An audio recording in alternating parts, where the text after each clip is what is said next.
আদাগুলো এখন বেটে নিব।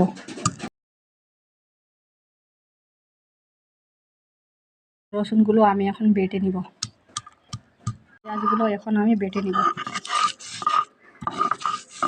পোস্তগুলো এখন আমি বেটে নিব। মাছগুলো ধুয়ে পরিষ্কার করে রেডি করে নিয়েছি। আমি এখন মাছগুলোর ওপর মশলাটা দিয়ে দিব। আমার মশলা বাটা হয়ে গেছে। পেঁয়াজ বাটা, আদা বাটা, জিরে বাটা, রসুন বাটা, পোস্ত বাটা, 5 রকমের মশলা আমি বেটে নিয়েছি। এগুলো এখন মাছগুলোর ওপরে দিয়ে দিব।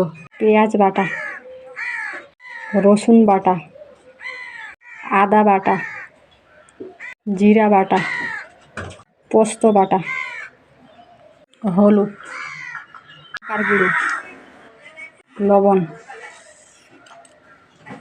ভালো করে এখন আমি মেখে নিব।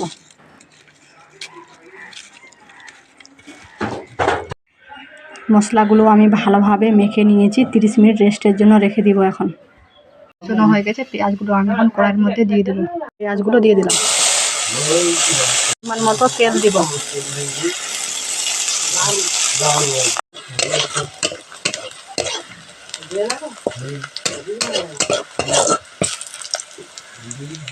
চামচ হলুদ, চামচ লঙ্কার গুঁড়ো।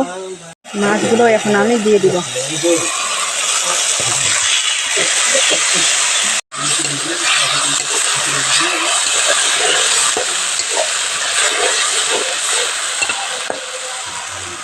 জল দিয়ে দিব এখন কষানোর জন্য।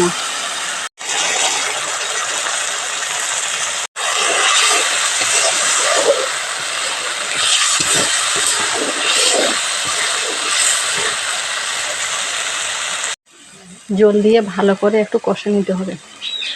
ঝোল দিয়ে দিব। মাছগুলো হয়ে গেছে আমার। ঝোল দিয়ে দিলাম। হয়ে গেছে, আমি এখন নামিয়ে নেব। দারুণ লাগবে খেতে। আপনারাও এইরকম একবার রেসিপি ট্রাই করে দেখবেন। কাতলা মাছের পেটির রেসিপি। কত সুন্দর কালার এসেছে কাতলা মাছের পেটির রেসিপি।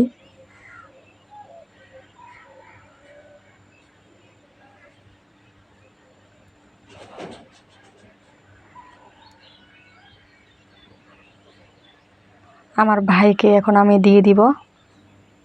দিয়ে দিলাম, গ্রেভি দিয়ে দিলাম। এখন আমি নিয়ে নিব। থালাতে ভাত নিয়ে নিয়েছি। মাছ গ্রেভি নিয়ে নিলাম।